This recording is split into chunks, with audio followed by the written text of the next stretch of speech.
Hey everyone, this is Will. I've got an exciting Friends and Fables update for you today, and that is quests and one-shots. I know we've been a little quiet over the last few weeks, but that's because we've been working non-stop on this update. Since it's been in alpha testing, we've done 3 big rewrites, but we finally have it at a point where we feel pretty good about it. Still needs some work, but I think it's ready for beta. So today, I think I'm just going to go over the blog post. We've got everything written in here. You can come through and read it. I'll try to hit the highlights and then take you through a quick demo. So just a bit of history. We actually had a quest system way back in the day, like maybe a year ago or more than that. But that quest system was quite bad. Only Franz could create quests then, and also the quests were just very railroady. As a player, you felt like you had pretty much no agency and you were just on these tracks that Franz had set. And that was because of the way that we had implemented it, but also because the models back then were not as good. Now we've gotten a little smarter, we've learned a lot, and so the system we have today is much more robust and feels a lot more natural. And while it is still a form of Rails, right, because like the whole point of the quest is to keep your story cohesive, it feels a lot more natural because Franz is able to handle you going off the rails a little bit and kind of steer you back on. And he also just like deals with things that are kind of outside of the quest points a little bit better. And also the language model is just way better now. So all of that together makes our quest feel a lot more natural. You feel like you're on a cohesive story, but at the same time, you still feel like you have your own agency. The other big thing about this update is it's no longer just about Franz generating quests.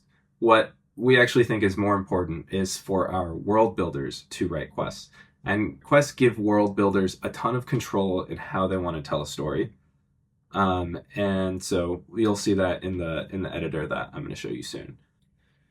So with this update, quests in Friends and Fables have gone from being just a simple structured context for language models to actually being what we believe is a new creative medium for storytelling.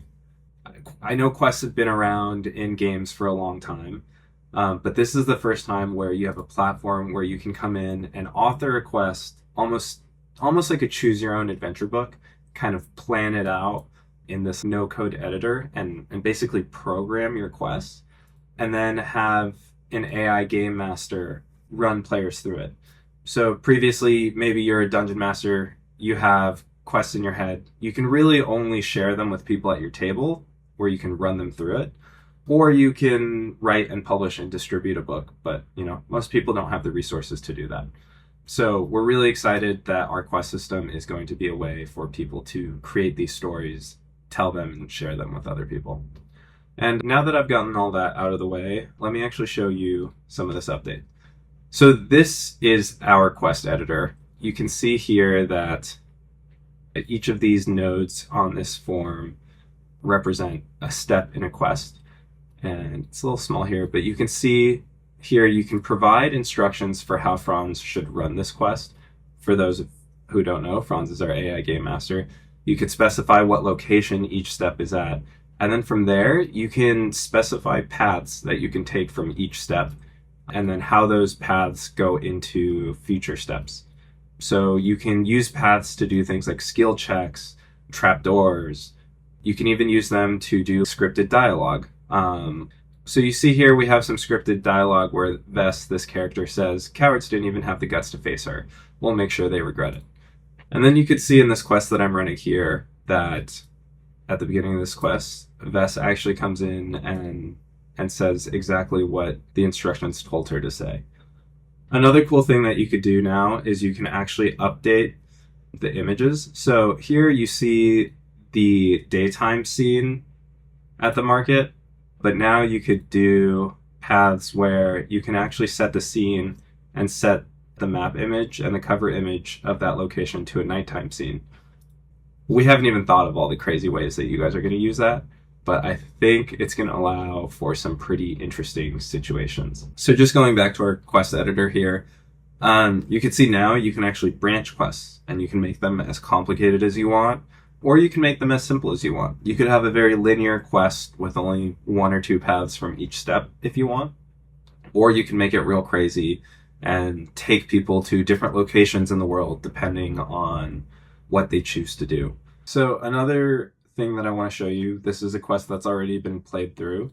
But you can see in the quest editor here that there are a bunch of branches here, and you end up in Waspjaw Way at some point, and your options are to fight the thugs, convince the thugs to leave, or wait them out. And if you decide to convince the thugs to leave, you end up in this path. But if you decide to fight or to wait them out, you end up in these other paths. And so you could see here that I tried to persuade the thugs to leave. I succeeded on my skill check, and so it knows that I decided to go down that path, and it takes me through there. So that's how the quest paths work. We've designed this quest system to be really flexible, and it's really like a canvas and a tool for you guys to tell stories. We actually have no idea how it's going to be used right now. Even in alpha, we've seen people use it in unique and interesting ways.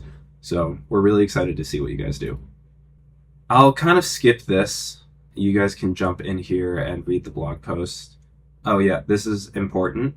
Franz can still generate quests. So at the beginning, these quests might not be great, but we're going to improve them over time. While this update is mainly for world builders to create quests, we do still want Franz to be able to create them just so things feel natural in a sandbox environment. The other thing are one-shots. So one-shots are essentially quests, just with slightly different settings and packaging. So one-shots are basically a quest with predetermined characters. So as a world builder, you'll say, okay, I'm going to build a one-shot around Cassian Varel, and I'm going to write a really interesting story for him. And when a player comes and plays the one-shot, they get dropped in as Cassian. They get some additional briefing about like who they are and kind of like what led them to this situation. And they get dropped straight into the action. We think one-shots are going to be a really great way for players who are new to Friends and Fables or players who are new to your world to just get dropped in straight into an adventure and start getting immersed in the world. And that's pretty much it for this update. We still have some more tweaks to make, and we don't feel like quests are completely there yet. But I think the infrastructure is there. You could start building your quests, and as we get more feedback coming in, we'll start tuning them and making them even better. So thanks for watching. I hope you like this update, and we really can't wait to see what you guys make.